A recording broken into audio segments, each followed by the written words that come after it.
Hi everyone, welcome back to my channel. তোমরা আমার blog ভিডিওতে দেখেছো পিৎজা বানিয়েছিলাম আর কিভাবে বানিয়েছি সেটা তোমাদের সাথে শেয়ার করব বলেছিলাম। এই যে দেখো, ফার্স্টে আমি ইস্টটাকে অ্যাক্টিভেট হতে দেবো। তো তার জন্য একটা কাঁচের বাটিতে উষ্ণ গরম জল নিয়ে তার মধ্যে 2 চামচ চিনি আর অল্প পরিমাণ লবণ নিয়ে ভালো করে মিশিয়ে নিতে হবে।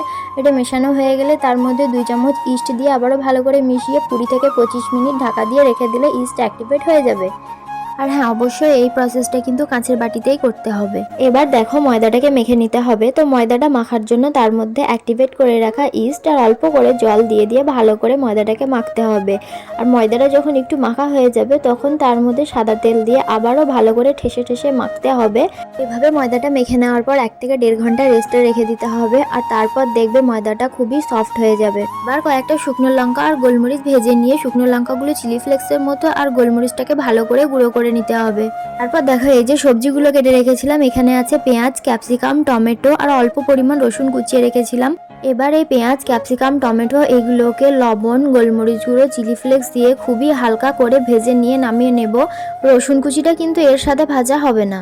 এবার চিকেনটা ভেজে নেবো। দেখতে পাচ্ছ চিকেনগুলো এভাবে ছোট ছোট পিস করে নিতে হবে। আর এর মধ্যে আছে লবণ, খুব অল্প পরিমাণ হলুদ, জিরে গুঁড়ো, ধনে গুঁড়ো, গোলমরিচ গুঁড়ো, লঙ্কার গুঁড়ো, বাস এগুলো দিয়ে ভেজে নিতে হবে। একটা টমেটো সিদ্ধ করে পেস্ট করে নিয়ে এবার পিৎজা সসটাকে রেডি করব। এবার দেখো, অল্প পরিমাণ তেল দিয়ে কুচানো রসুন দিয়ে একটু ভেজে নিয়ে এর মধ্যে টমেটো পেস্টটা দিয়ে দিচ্ছি। আর দিচ্ছি লবণ, গোলমরিচ গুঁড়ো, চিলি ফ্লেক্স আর 2 চামচ মতো টমেটো সস দিয়ে নাড়াচাড়া করে নিলেই এই ধরনের একটা সস রেডি হয়ে যাবে।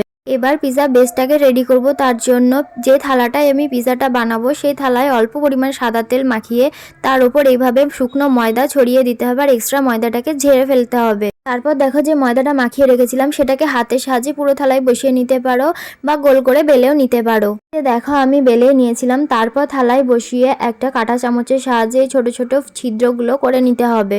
এবার এর ওপর দিয়ে ভেজে রাখা সবজি আর চিকেনটা দিয়ে দেবো। এর ওপর দিয়ে গোলমরিচ আর চিলি ফ্লেক্সটা ছড়িয়ে দেবো আর তারপর দেবো চিজ। আমার কাছে বাড়িতে আমুলের স্লাইস চিজটাই ছিল, তাই ওটাই আমি টুকরো করে কেটে ব্যবহার করেছি। তোমরা চাইলে পিৎজার চিজ মজারেলা চিজটা ইউজ করতে পারো। মজারেলা চিজ হলে আরও ভালো হয়। আমি যতটা সম্ভব ঘরোয়া পদ্ধতিতে আর সহজ উপায়ে দেখানোর চেষ্টা করলাম। আর হ্যাঁ, আমি কিন্তু ইউটিউব দেখেই শিখেছি। দেখে যতটা কঠিন মনে হয়, বানাতে গিয়ে অতটা প্রবলেম কিছু হয় না। আমি যতটা পারলাম তোমাদের সাথে শেয়ার করার চেষ্টা করলাম, কারণ এক হাতে কাজ করা আর এক হাতে ফোন ধরে ভিডিও করা সবসময় ভালোভাবে হয়ে ওঠে না।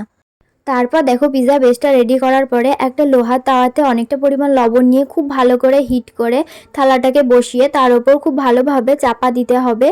এইভাবে 30 থেকে 45 মিনিট বেক হওয়ার পর যখন দেখবে পিৎজা বেসটা হালকা ফুলে উঠেছে তখন বুঝবে পিৎজা রেডি।